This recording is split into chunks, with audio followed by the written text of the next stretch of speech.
The first thing I would say is that if you're dealing with someone who's depressed and they're really depressed, you should try giving them antidepressants. Because if they die, you can't help them. Okay, so if you're suffering, you are obligated, in a sense, to hold on to whatever rope someone throws you. And one of the things I do with my clients all the time, especially if they're really in trouble, is to tell them, look, I don't know exactly what's going to help you, but don't arbitrarily throw out any possibilities because you might not have that luxury. Antidepressants help a lot of people, and there are technical reasons why that's the case. So that's a simple answer. It's not relevant to what I already described, except that if you're offered a gift by your society and it works, try it. I don't care what your presuppositions are. Apart from that, lots of the time you see people who are suffering with depression, for example. There's a multitude of reasons, but I'll take one common reason. You could think about it as associated with the story of Peter Pan. Now, Peter Pan is someone who won't grow up, right? Now, the problem with Peter Pan is he gets to be king, but it's king of Neverland. Neverland doesn't exist. So being king of nothing isn't that helpful. Well, one of the things that you often see with people who suffer from depression, and I'm not making a blanket statement about the cause of depression because there's lots of them, is that people who don't have enough order in their life tend to get overwhelmed. So for example, if someone comes into me and to see me and they say they're depressed, I always ask them a very standard set of questions. Do you have a job? If you don't have a job, you're really in trouble in our society. First of all, your biological rhythms tend to go off the rails right away because there's no reason to go to bed at any particular time and there's no reason to get up. And for many people, if they don't get up at the same time, they foul up the functioning of their circadian rhythms, and that's enough to make them depressed right off the bat, especially if they start napping during the afternoon. They also don't have a purpose. People aren't good without a purpose. And this isn't hypothesizing. We absolutely understand the circuitry that underlies positive emotion.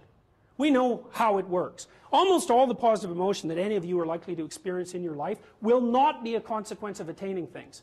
It will be a consequence of seeing that things are working as you proceed towards a goal you value.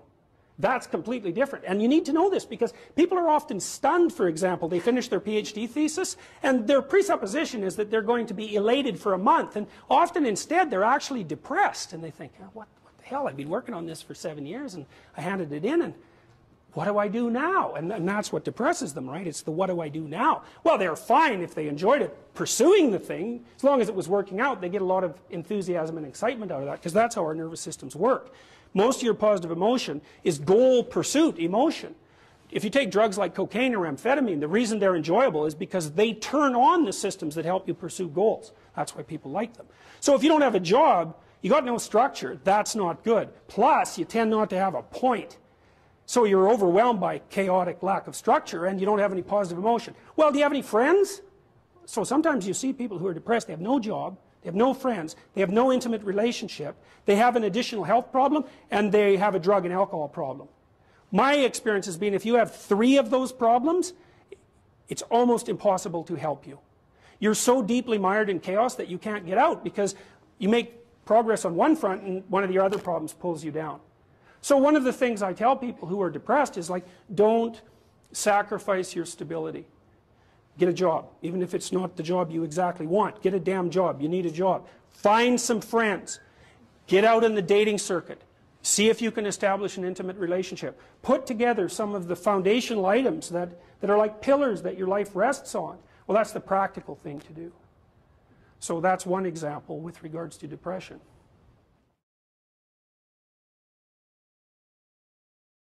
Well, the thing is, you don't just launch it on them, you know. You got to negotiate with the person. And you also got to teach them to negotiate with themselves. And this is something that's very useful to know. You know, you can tyrannize yourself into doing things, but I wouldn't recommend it. What I would recommend instead is that you ask yourself what you're willing to do.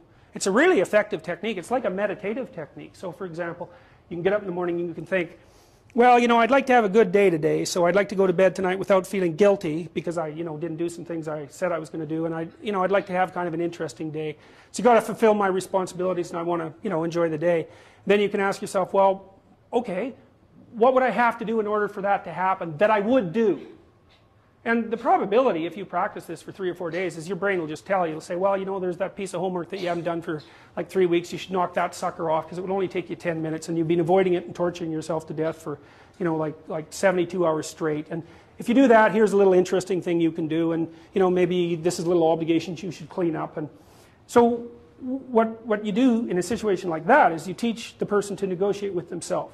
Say, well, let's figure out what your aims are. You've got to have some aims, whatever they are. And they might say, well, I'm so depressed I don't have any aims. And then I say, well, pick the least objectionable of the aims and act it out for a while and see what happens. Because sometimes your emotional systems are so fouled up that you have to pretend, you have to act the thing out before you can start to believe it. I mean, people always assume they have to believe and then act, but sometimes that's true and lots of times it isn't. So the trick, if you're doing therapeutic work with someone and you're helping them establish a structure, is to find out what they'll do. Now, if they want to get better, which is not a given, because there are often payoffs for not getting better. That's basically the payoffs of being a martyr, or maybe the payoffs of doing what your entirely pathological family members want you to do because they actually want you to fail. Assuming you want to get better, there's usually something you can figure out that would constitute a step towards some sort of concrete goal. And my presumption, it's a behavioral presumption fundamentally, is that small accruing gains that repeat are unbelievably powerful. So, you know, this is another thing to know about in your own life. It's something I learned in part from reading the writings of Alexander Solzhenitsyn, who's a great Russian philosopher and novelist. You know, he said, you can look at your life and you can see what isn't right about it. I mean, all you have to do is look. And then you can start to fix that. And the way you fix it is by noticing what you could, in fact, fix. You know, people are often trying to fix things they can't fix, which I would not recommend, because if you try to fix something you can't fix, you'll just ruin it. Like, you can find all sorts of undergraduates who are perfectly willing to restructure the, you know, the international economic system, who cannot keep their room clean. And there's actually a gap there, you know, and it's surprising that people don't actually notice. So I would say, if you pay attention, you can see things that you could fix. They yell at you. They really do. We even know how that happens. Let me give you an example. Because rooms are full of stories. And the stories have effects on you. So here's a classic experiment. So you take 2 groups of undergraduates, you bring them into your lab, and you give one group a multiple choice test that has a bunch of words in it that are associated with being old. And you give the other group the same multiple choice test, except the words are associated with being young. This is independent of the content of the test. It's just descriptions. And then you time the undergraduates as they walk back to the elevators. The ones who completed the multiple choice test that had more words associated with aging walk slower back to the elevators. And they don't know that. And they don't know they're doing it. And that study's been replicated in various forms many, many times. You're unbelievably sensitive to the story that your environment's telling you.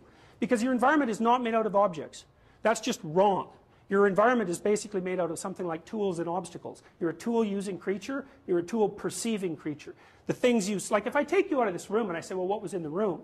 You're not going to say, you know, random patterns in the carpet, because they're real. They're just as good an object as anything else. You're going to say chairs because you can sit on them, and you're going to say handrails because you can hold them. You're going to say stairs because you can walk down them. That's what you see, and that's what you interact with. And if you pay attention to your environment, which is you, by the way, extended, all of your experience is you. It will tell you all the time what you should do. All you have to do is do it. But then you have to decide if you want to do it. One of the things I've noticed about people, because I've wondered, once I started studying these mythological stories, and I got this idea about the fact that life can be meaningful enough to justify its suffering, I thought, God, that's such a good idea. Because it's not optimistic exactly. You know, some people will tell you, well, you can be happy. It's like, those people are idiots. I'm telling you, they're idiots. There's going to be things that come along that flatten you so hard you won't believe it. And you're not happy then. And so if life is to be happy, well, in those situations, what are you doing? Why even live? But life isn't to be happy. If you're happy, you're bloody fortunate, and you should enjoy it. You should, because it's the grace of God, so to speak.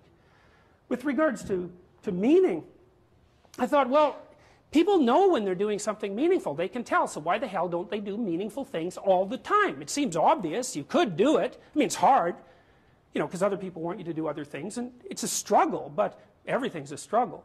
And then I thought, well, oh, I get it. I see why. It took me about 10 years to figure this out. People have a choice. Choice number 1. Nothing you do means anything.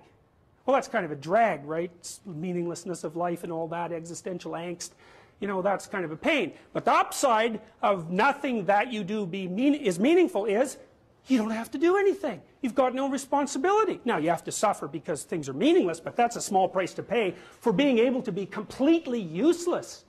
The alternative is everything you do matters. Really. If you make a mistake, it's a real mistake. If you betray someone, you tilt the world a little more sharply towards evil rather than good.